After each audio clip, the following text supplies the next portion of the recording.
Hey everyone, and welcome to Chef AJ Live. I'm your host, Chef AJ, and this is where I introduce you to amazing people like you who are doing great things in the world that I think you should know about. Well, today we start the plant-based experts from Down Under week, and my guests are Dr. Heleen Roex and her daughter, Juliette. Please welcome them to the show. It's very nice to meet you. Nice to meet you too. Lovely to meet you. Yeah, so tell us a little bit about your stories. How did you both become interested in plant-based nutrition? I think it starts with me actually, because very randomly I came across an interview on CNN that's now 11 years ago, where Wolf Blitzer was interviewing simultaneously Dr. Dean Ornish and Esselstyn via video link. And I remember that broadcast. And I was just scrolling the internet and I thought, oh, let's have a look at CNN, World News, what's going on. And then in the sidebar, I saw, about heart disease and nutrition. And I thought, oh, click on that. And I listened in what they were saying and I couldn't believe my ears. I was flabbergasted. And I started, of course, researching these doctors. And through these doctors, I went to other doctors, as in Dr. McDougall, Neil Barnard, etc., etc. Yes, and since that moment, Chef AJ, I have been reading, I have been teaching myself, I have been going to conferences, and I was so overwhelmed by this information. For me, it was like such a simple cue in making the chances that you get any of those chronic diseases to minimize your chances so dramatically. And back then I was in my late 50s and I didn't have any problems. So I wasn't overweight, I didn't have any medication, but I thought it is ridiculous to keep putting foods in my body that are harmful and that can cause heart disease, etc., etc. So yes, I was sold, but then at the same time I thought other people need to know this as well. This was hidden for me for nearly 60 years, and then others people need to know this. They need to know this so they can make an informed decision. And and so I went to conferences and I was really taken away by the conference of the Plantation Project. And after I think 2 or 3 conferences, I thought we need this in Australia. That's incredible how one interview could change a life. Yeah, it really is. Yes. And so then I started on the path of doing more towards bringing the message across. I think that's what Oprah used to call a light bulb moment. And so had you not heard of veganism or plant-based nutrition before that interview? Veganism, yes. And I always thought, like so many people, you need some animal products in your diet. And not that long before, I think I went to a talk of someone about more veganism and about, of course, the animal suffering. And I thought, I should not eat that much. And also organic, and then organic. And so I did for a while buy organic meat. But then gradually it just went back to my normal thing. But it was a little bit in the back of my mind that I thought, less, but I never thought that you could go without. So when I saw that interview, and that really showed me that we absolutely don't need animal products for being healthy and we are better without it. That was for me enough. Yet so many people believe that we still do. I know. So I don't blame them, because I'm always intrigued by the stories like your story, that already at young age, you think, I don't want to eat meat. And then I go back and then I think, why didn't I think that when I was 13? Never, ever. Yeah, that's so, and so Juliette, how about you? Yeah, well, really, I think Mum's already outlined, she was really the trailblazer in our family. So I hadn't heard about whole food plant-based. Probably not a lot about veganism either, maybe, yeah, whisperings, but I was so fortunate that my mum was so clued up and so intelligent to, you know, have this, interview have such a big effect on her and lead to a lot of research. And she shared that with us, and that's how I heard about it. And yeah, it's almost hard to believe initially that, you know, this isn't something that's widely known. But yeah, so that's how our journey really started. That's fantastic. Do you think that a lot of doctors in Australia are beginning to learn about plant-based nutrition? Unfortunately, I think it's still not a lot. I think it's still a small community, but it is growing. And I think that's what gives us a lot of hope. And that's also what we're hoping to try and influence, try and get this message across to more doctors and other health professionals, because I think that's so important that it becomes part of, you know, our education, because it's not something we really learn about. Now, are you already a doctor, or are you studying to be one? Yeah, I've finished my medical training and I'm now in training for becoming a general practitioner, which I think in the US is a family physician, isn't it? Like family practice. Okay, because I didn't introduce you as doctor, so I apologize. Oh, so no, that's okay. did you become plant-based before starting your medical journey? Yeah, well, this was the interesting thing, because it was pretty much at the start of med school that we started finding out about whole food plant-based. So I went throughout med school knowing this about nutrition when, you know, all my friends and colleagues going through med school didn't really, and it certainly wasn't taught. And so it was hard sometimes going through when you're being taught, you know, for instance, diabetes, there's nothing you can do about it, and give them these medications and they'll be on it for life. And it's very disempowering. And so it was, that was hard sometimes to have to, and if you try and say something, you know, people are like, oh, yeah, nutrition gets downplayed. So it's, I almost think that's criminal in a way. I agree. Totally. Yeah. I mean, there almost should be a law. Like, I mean, it's fine if somebody wants to go the route of medication. I mean, people don't have to do it, but there should at least be the alternative taught as well. Absolutely. I think people have a right to know, just like Mum said. They should be able to, you know, it's what we always say, you need to be able to make an informed decision. And how can you make that if you're not even given all the options? Well, you know, a lot of times the curriculum of medical schools, the pharmaceuticals company have a say in what's taught. Yeah, and that's evident, I think. I don't know exactly in our case how much influence, or if they have influence, but certainly the focus is a lot on medications and procedures and those sort of routes of treatment, rather than starting at the basics and seeing what we can do in our lifestyle. Oh boy, we got a long way to go, don't we? Yeah. That's why we have doctors for nutrition. Yes, that was my next question. DFN, what is it? Who started it? And tell us about it. Yeah, so what I said about that, I went to the conference, that was my first thing that I wanted to do for Australia. I only knew one, maybe two medical doctors that were plant-based, and that was all. There were probably more, but we were not organized and I didn't know them. And so I thought we need a conference, and I teamed up with Lucy Stegley, and she was someone who had an event organization for vegan events. And I thought, I don't know how to organize a conference. So we teamed up and we did first a lot of symposia and so little conferences, so to speak, just, you know, a few hours. But at the same time, I thought we need also an organization to support this. You know, you can go to another doctor, or you can go to an hospital and talk about plant-based nutrition. But if you say, listen, I'm, you know, coming from Doctors for Nutrition, we are and we are promoting such and so for this reason, that has a lot more substance. And so at the same time, we started working on that. So yes, that was, you know, how it grew into an organization, what it is now like, you know, with a board and staff, etc. And the conference happened.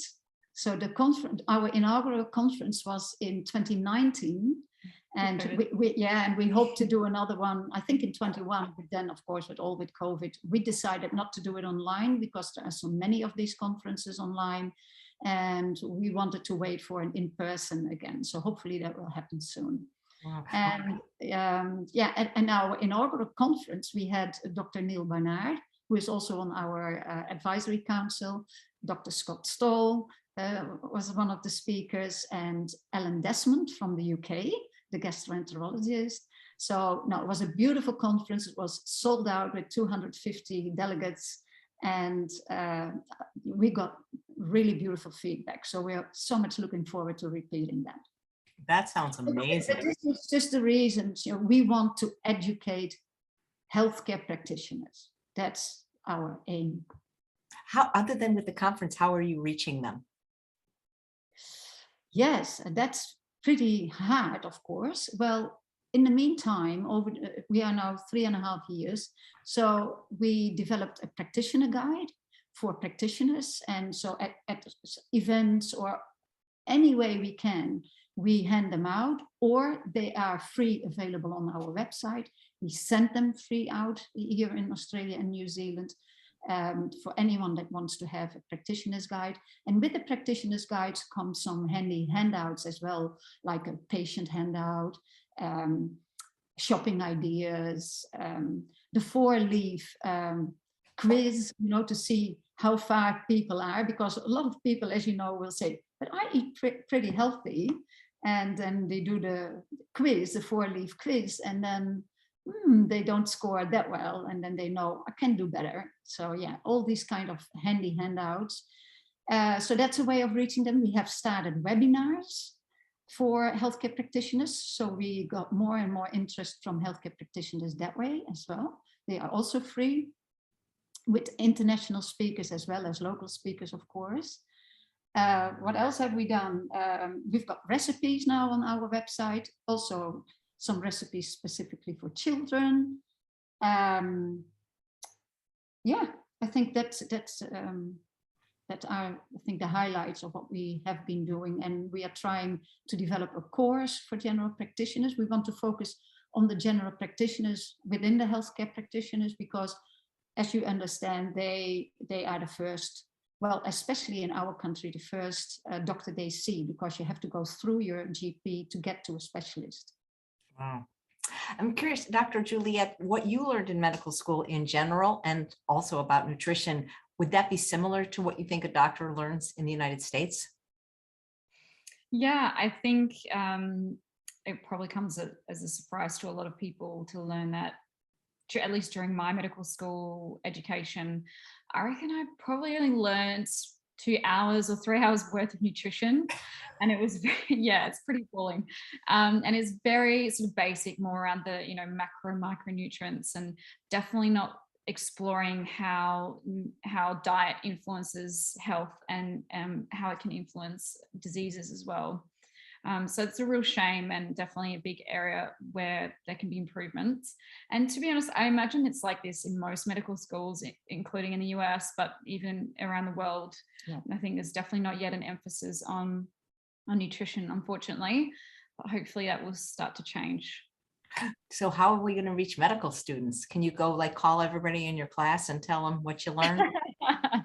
It's tricky. I think even when I look among my closer friends from med school, they all know that I'm whole food plant-based and the reasons why, but none of them have really seemed to go beyond that, which has been a little bit sad. I think, so it varies. I think there's also, we've seen now a lot of younger students coming through who are a bit more open-minded. And I think perhaps that comes also from the environmental perspective of the diet and also the moral perspective. But then when they learn about the health benefits, that really helps as well. So I think, to answer your question, how we reach the students, that's what we're trying to do that now with Doctors for Nutrition as well, by hosting events.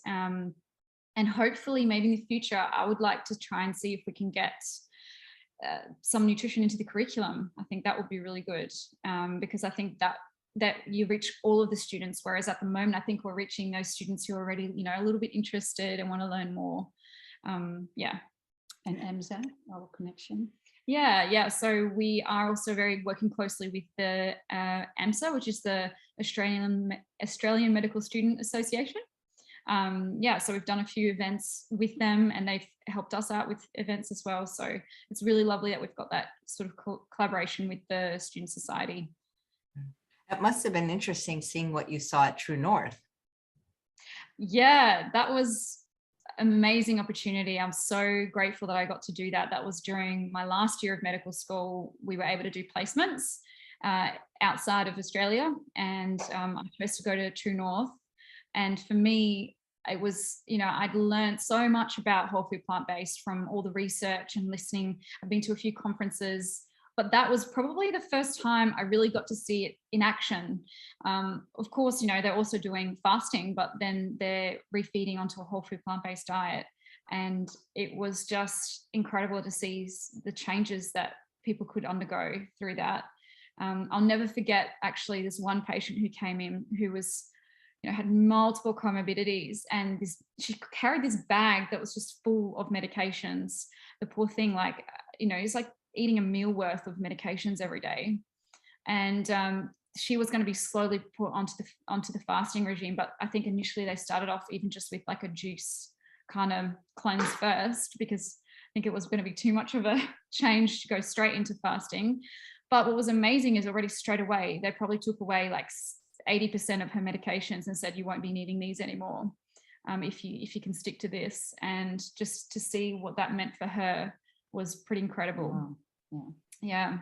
So I'll never forget that. I think all doctors should have to go through a rotation there so they can see that patients can actually get well.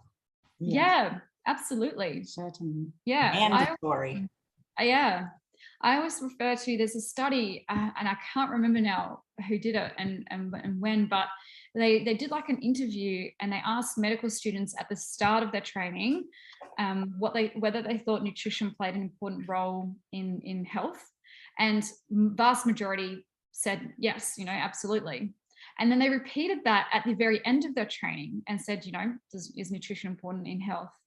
And actually now majority said no, that it doesn't have a major impact. And so I feel like that really goes to show, because there's just no emphasis at all on nutrition in med school, and it's all on, medications and how to diagnose, but also then treating with medications and surgery, that we start to think that it's not important. So I think you're absolutely right. If students could have this experience in True North and just see how much you can do without having to even go near medications, it would be very powerful. Yeah. Like you say, the whole paradigm has to change. Yeah. That's it, Chef AJ. It's a paradigm. So people are just looking through another lens. And yeah, I always say I don't blame any doctor, because I didn't know for nearly 60 years. I didn't know. So why would I blame others? I understand why they don't know. And so we hope with joint forces, we hope to change that. Yeah. Well, Dr. Heleen, you're also a PCRM cooking instructor. You guys go to the States a lot to learn things, don't you? No, I know. Yes. Before COVID, I was going to the States at least once a year. And I did my training for Food for Life instructor in Washington, DC with PCRM. And that was brilliant. That was so good. At the moment, I think I'm still the only PCRM instructor in Australia, which is a little bit understandable, because it's a lot to ask of people to go there and then, do the training, etc., with the travel and all the costs that come with it as well. Ooh, I have an idea. Why don't you talk to Dr. Barnard about now having that training in Australia, and you can be the one that trains them? Yes, and last year they did it online, and I don't know how that will evolve once we are able to get back together, if they stick to that or if they go back to in person, I'm not sure. But last year they did it online, which I think was great. And I was hoping for more instructors in Australia, but I haven't seen it yet. So I do courses here in Adelaide, and I'm starting a new one on next week, Thursday. Yeah, that's so cool. It's almost like you have a second career. Yes, it is. Well, it's quite a lot of work, but it's also so rewarding, because that face-to-face contact, personal contact, the people in the group. I've got a group maximum of about 20, and these people, over 5 weeks, they get to know each other, they interact with each other. So yeah, it works brilliant. Yeah, wouldn't it be cool if you could do the series of PCRM classes that you do for whoever you're doing them now, just for doctors? I would love to. So my idea is also to try to get into clinics, just GP practices, clinics, get an appointment so that we can come in, doing a presentation, cooking demo with tastings, because that is what the Food for Life course is all about, the cooking demos and the tastings as well as the information. And yes, that although you might think, oh, you're only reaching, small groups of people. Oh my goodness, if you just change one doctor, how many people do you influence? Yeah. Yeah. What is the plant-based scene in general like in Australia? I think it's pretty good. I think it's easy living in such a nice climate to eat healthy, and I think therefore I feel as though even the vegan movement alone is quite big here, and it's very easy to get vegan options no matter where you go. I mean, we were even surprised if you start to go more into the country and more rural areas. For instance, getting soy milk in your coffee, that used to be really difficult, but now that's, it's very much possible. So yeah, I think there is a lot of vegan, but perhaps not always whole food plant-based. So there's still a few, unhealthy vegans as well that I think is important that we reach them too. But yeah, it's great to see that it's certainly not an unpopular thing here. I think it's getting more and more popular. That is fantastic. What kind of practice are you going to be going into? Like, are you going to be working like with a bunch of other doctors or for yourself? And how are you going to implement what you know to be true into your daily practice? Yeah, it's a great question. I think at the moment I'm in a GP practice with other doctors and just seeing patients as any GP would, but I do try and implement whole food plant-based teachings whenever I can. And I think in the future, ideally, I'd work either from an existing practice to continue to do that and build that patient base and really try and move towards more lifestyle medicine. But I think if I was really dreaming big, it'd be awesome to have almost like your own practice, which is very holistic and working with, other professionals like dietitians and physios and everything where the focus is really prevention and optimizing people's health. All through lifestyle. And that would be amazing. Do you get any pushback from other medical professions? Like, I have a friend that when he went vegan, it was like they called him the crazy vegan doctor. It varies. I think back in the hospital, when I was working in the hospital, we probably got a bit more pushback. But I found actually a lot of my GP colleagues are a bit more open-minded. And I think because the style of practice is so different, we get to see people through the whole stages of life and their families. And it's a lot more holistic to start off with. And so I think they're more open to the idea of, and they're aware too that, there's other things and medications that's important in patients' lives. And so I feel like they have been a bit more open to it. So it'd be good to be able to see if I can. Thank you for doing this, because, we need more young doctors that can be doing this now. Yeah. It's amazing. I think, one of the other dreams I have, because I really enjoy education, which you'll see later on when we do the presentation.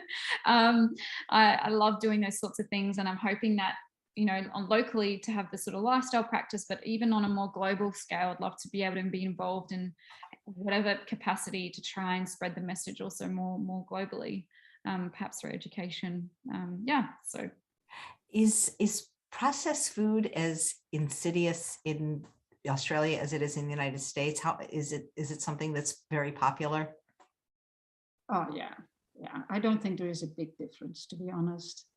What about obesity? Is that as popular? I don't want to say popular, but it's not very popular. But is it as common in Australia? Definitely. Yeah.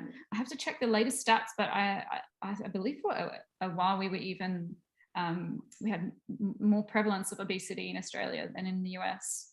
Yeah, it's a really difficult problem, you know, that it's just as prevalent, really, I think. Yeah, I don't think there is a big difference. No. Wow. Because Yeah. usually, you know, other countries are not usually very far behind our bad habits.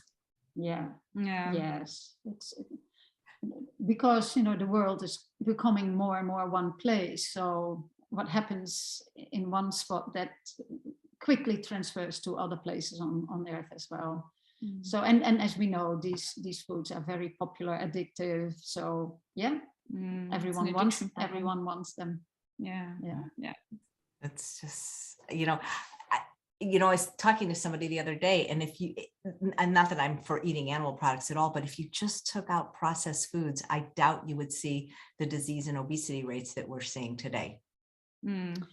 That's definitely the case. If you look at an EPIC study done in Potsdam, a subset of the EPIC study, there's a large prospective cohort study, 500,000, but this was a subset, I think like 23,000 people. And they just looked at people that ate healthfully. So relatively more fruit and vegetables. They didn't smoke. Their BMI had to be under 30, so not even under 25. And about half an hour walk a day, you know, as a minimum requirement. So they looked at 4 lifestyle factors. When people adhered to these lifestyle factors, which was only 9% of that whole cohort of, they had up to 80% less chance of chronic disease. So there's the answer, you know, just eat healthfully. It doesn't have to be even vegan, but, you know, cut out the processed foods. Absolutely. You mentioned you have a presentation. I got so interested in talking to you. I don't mean to keep you over, but what is the presentation? I think maybe inspired also by my first encounter with whole food plant-based nutrition through 2 doctors that researched cardiac disease. It's about cardiac disease and some misconceptions around that as well. Great. Yeah. Number 1 killer, even in your country, I'm sure, right? It's worldwide. Yeah. Every country. Yeah. The true pandemic. Yeah. Absolutely. And has been for a long time. Great. Yeah. Share screen? Sure. Shall we get underway then? Absolutely. All right. So we'll be talking about a healthy heart from the start. I love that. It rhymes. Hang on. I thought we were talking about heart disease. What are all these random diseases doing here? Yeah, they might look random, but it actually isn't, because they share a common factor. Yeah, because all of them only happen in the elderly, right? Yeah, you might think so, but that's not the case for rotator cuff syndrome, for instance. Yeah, that's true. We'll get back to this later. All right, well, let's first talk about cardiovascular disease. And just so we're all on the same page, what do we mean by that definition? Because it's not actually one disease. Cardiovascular disease encompasses many diseases, anything that involves the heart, cardio, or vessels, vascular. So if it's the vessel supplying the heart, that's coronary artery disease. If it's the vessel supplying the brain, strokes, our legs and arms would be peripheral vascular disease, and so forth. But often when talking about cardiovascular disease, predominantly we are referring to coronary artery disease, which is what will be the focus of our talk today.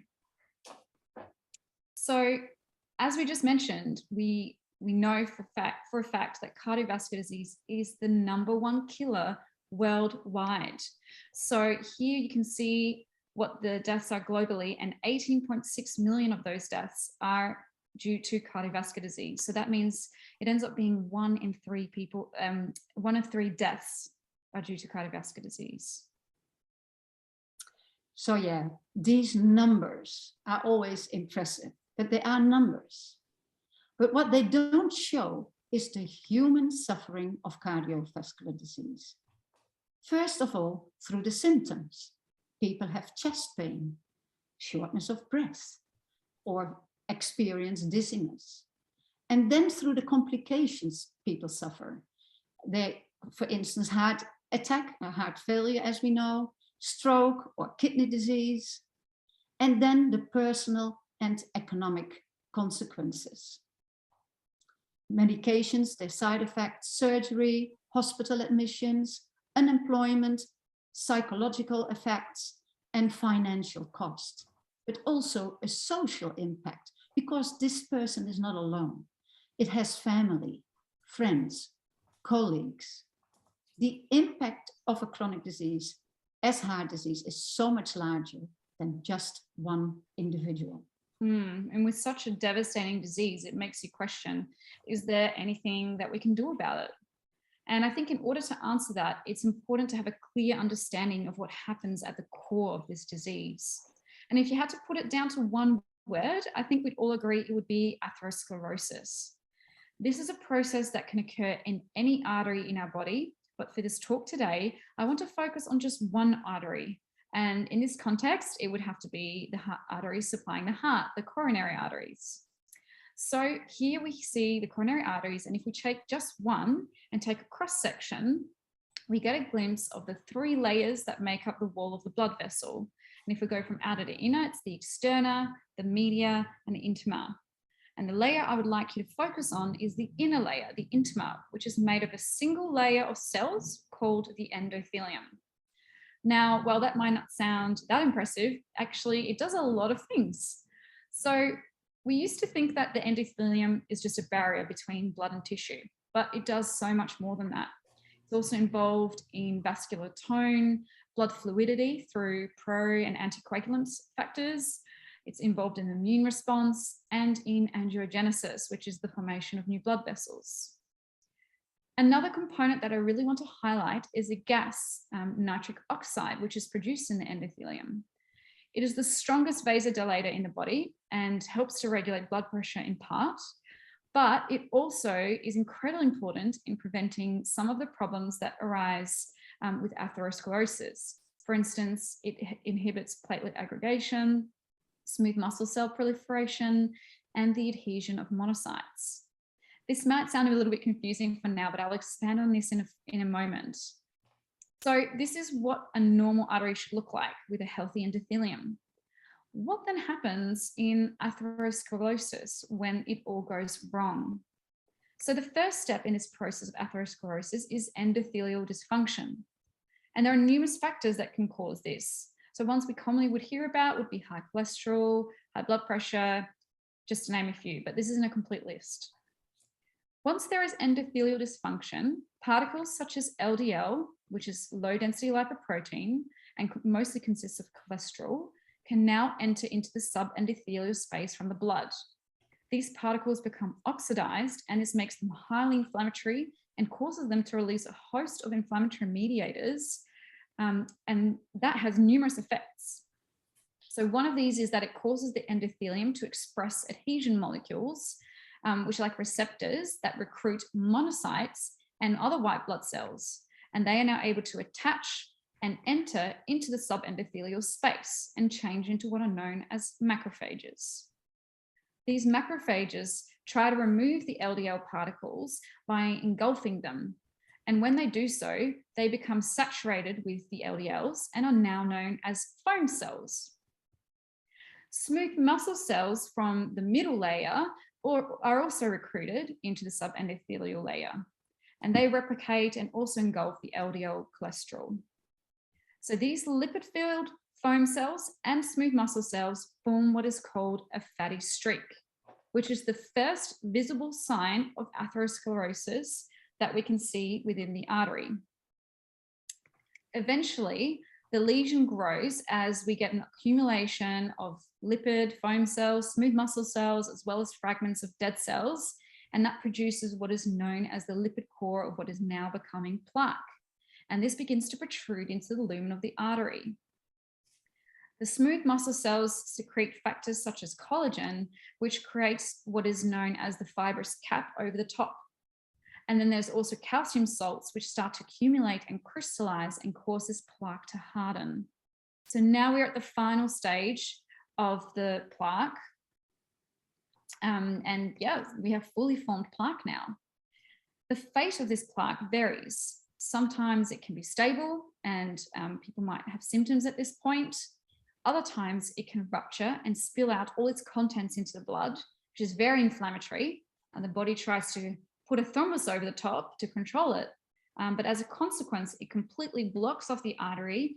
And now you no longer have blood flow through the artery. So the tissue isn't getting any blood. And this results in ischemia and infarction.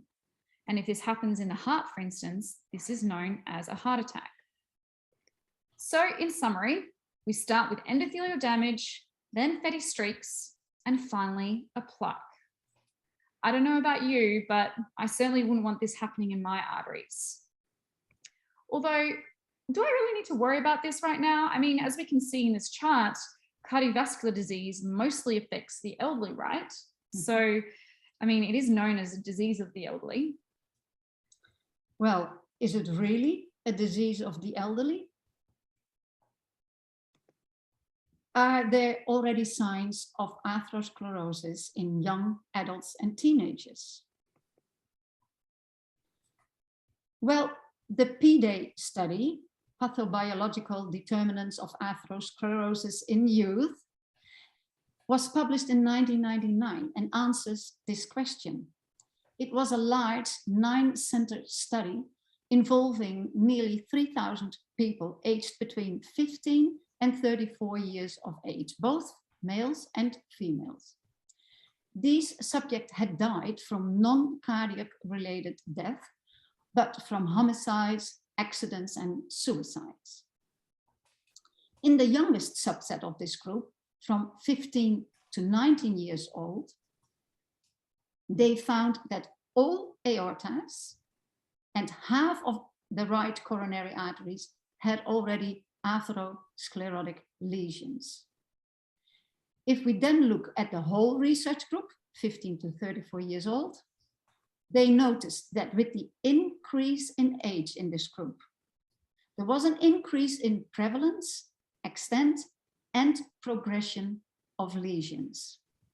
Depicted on the right is an image from another study conducted during the Korean War and published in 1953, in which they found that 77% of young US soldiers killed during war without known symptoms of coronary artery disease had already atherosclerotic changes in their arteries.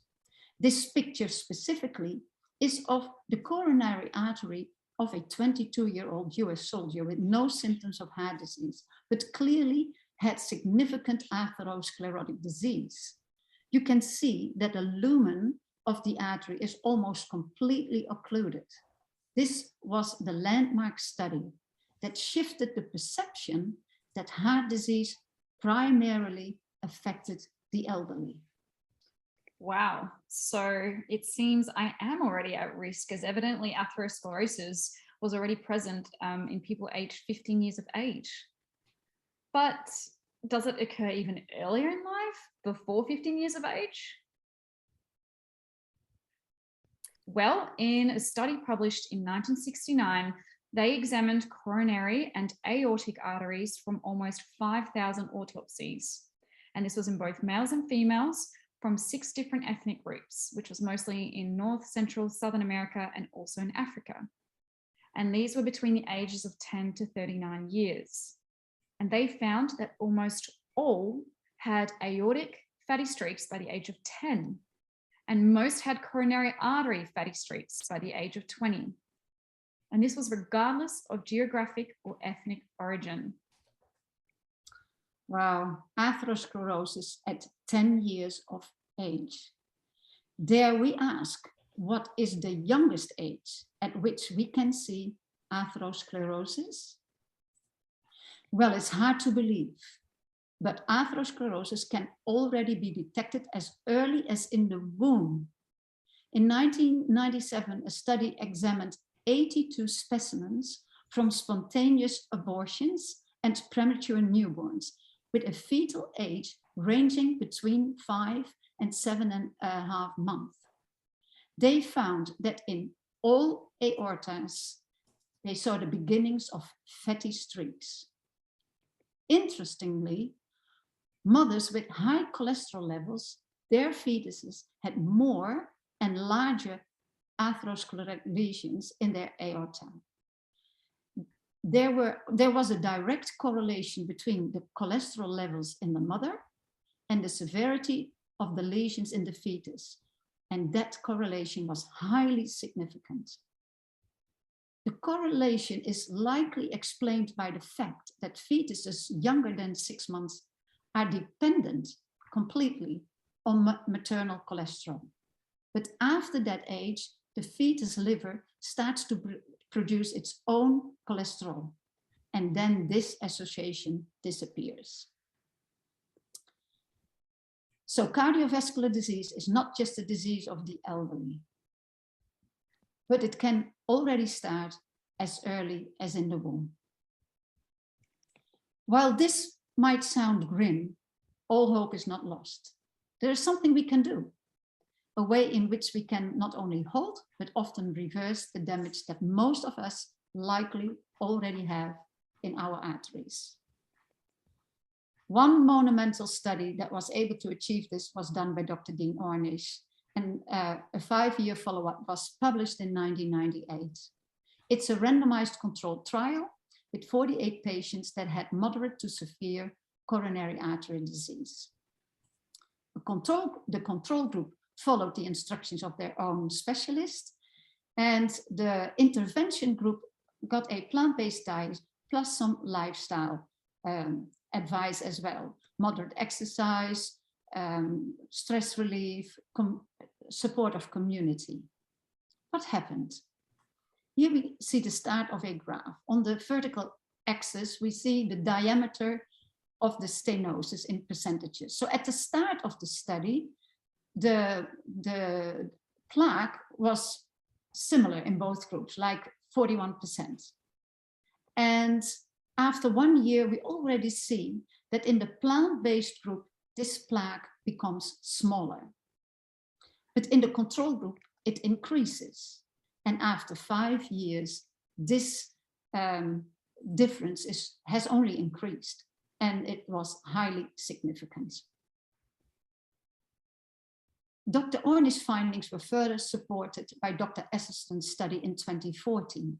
It is a longitudinal study of 198 consecutive patients. So that's important. It was not pick and choose the best patients. No, this was one after the other. And they all had significant coronary artery disease. And he treated these patients with diet only. So we see the coronary arteries again in orange on the left. And on the right, we see from one patient in his group, the baseline coronary angiogram. They put contrast in the artery, and what we can see is where the bracket is a narrowing of that artery, quite significant. They did a repeat angiogram 32 months later, and this patient was for that amount of time on a whole food plant-based diet, and we can see how well that coronary artery improved and looks like normal again. What kind of effect does that have when these arteries improve? Well, that has a direct effect on the perfusion of the heart muscle, and which we can see with this baseline PET scan. Where the arrow is pointing, we can see a dark color. That means in that part of the heart muscle, the perfusion is minimal. And now on the right-hand side, we can see that the perfusion has dramatically improved. And this was after only 3 weeks on a whole food plant-based diet. This is the power of plants. So if we put these two studies together, we can see that we can stop and reverse cardiovascular disease with a whole food plant-based diet. If this was the only thing the diet could do, Should this not be enough reason alone for everyone to adopt this diet? The number one killer. And should this not be reason for healthcare professionals, governments altogether to promote this diet? It really is amazing to see these results and can even be somewhat hard to believe initially. There's no medication that can do this, and to think that diet can, well, it sometimes may seem too good to be true initially. But I think if we delve into the underlying mechanism at play here, it starts to make more sense. So let's take a closer look at some of the components present in animal foods compared to plant foods and their effects on our endothelium. So looking to the left, here are some components, and these are not all, present in animal foods. So firstly, cholesterol, which is only present in animal foods. We know that cholesterol is the source of those LDL particles that I showed you earlier, which is what kicks off this atherosclerotic process. Then in animal foods, we have much higher percentage of saturated fat present. And this is also an important part because it stimulates our liver to produce more cholesterol, hence, once again, more of those LDL particles. And then there's also endotoxins, which are a component of the walls of bacteria only found in animals. And we can't destroy this through cooking or our stomach acid. We know that this is highly inflammatory and contributes to the recruitment of those monocytes and macrophages into the endothelium. Then there's also TMAO, which we're not exactly sure of the mechanism, but we know it's also highly inflammatory and is associated with poor cardiovascular outcomes independent of cholesterol. And then finally, heme iron, which we also know is a very strong pro-oxidant and contributes to that process of the LDLs being oxidized and kicks off the events of atherosclerosis. So that's the animal foods. Now looking at the plant foods, well, first of all, there's no cholesterol in plant foods and very, very low amounts of saturated fat, maybe for some exceptions like coconut. And also it's very high in fiber, which isn't present in animal foods. And we know that fiber reduces cholesterol in our body. Moreover, it has antioxidants and an abundance of antioxidants. So for instance, polyphenols, an example of this is the anthocyanins, which is what makes the blue color of blueberries. And these are really protective and help to minimize the inflammatory effect of some of the other the animal foods, for instance. And then we have nitrates, which you might find in the leafy greens or beetroot. And nitrates get converted into nitric oxide, which is that gas I spoke about earlier. And that's so important in, for instance, dilating the vessels, and also has numerous protective effects on the vessels against atherosclerosis. Okay, so that's a lot of information, but basically, if I had to summarize that, what we can see is that animal foods harm our endothelium, whereas plant foods really protect and heal our endothelium. So yes, where do you want the balance to go? So when we talk about plant foods, what exactly are we talking about? This is a beautiful picture of PCRM, and it's called the power plate. So basically 4 groups: fruits, vegetables, whole grains, and legumes, beans, peas, lentils. If you wish a little bit of nuts and seeds, beware, they are very high in fat. Adding herbs and spices is not only healthy, but also delicious. Avoiding salt, oil, and sugars, but add in a supplement of vitamin B12. Now, this is not a flaw of the diet. It has to do with the fact that vitamin B12 is being produced by bacteria in the soil, and we don't eat directly from the soil anymore. Got it. Whole food, plant-based, but everything in moderation, right? No, perhaps not. So a way that we can measure endothelial function is through the brachial artery tourniquet test, which measures flow-mediated vasodilation. Okay, those are a lot of fancy words, and basically what that means is what we do is we put an ultrasound probe over the brachial artery and measure its diameter, and then we put a blood pressure cuff over that artery, inflate it so we cut off the blood flow, and we wait for 5 minutes. Then we release the cuff and we get an increase of blood flow through the artery, which stimulates the production of nitric oxide and further dilates the artery. This is the expected response in a healthy endothelium. So they used this in a study to look at the effect of a single high-fat meal on our endothelium. So the high-fat group consumed something like an Egg McMuffin, and the low-fat group consumed a calorically equivalent, low-fat but high-carbohydrate meal. And as you can see already, at 1 hour, even up to 4 hours after consuming the high-fat meal, there was a reduction in the ability of the artery to dilate. The endothelium was compromised just by one high-fat meal. And even though it started to pick up again about 5 to 6 hours later, it hadn't actually returned to baseline, which, is just in time for the next fatty meal. So in other words, every meal counts. But wait, I still don't know what this has to do with all those other diseases. Well, now we get to the core of the problem. We have seen how important it is to keep the endothelium of our arteries healthy. And what all these diseases and even other diseases have in common is that it starts with the impairment and damage of the endothelium and the resulting compromised blood supply to these tissues. So we have seen today that cardiovascular disease is not just a disease of the elderly, but can already start as early as in the womb. And with every meal that we eat, we can decide to go down a path of damaging our endothelium or protecting and healing our endothelium. And ultimately, in doing so, we are not only protecting ourselves against cardiovascular disease, but against a myriad of other diseases. Thank you very much.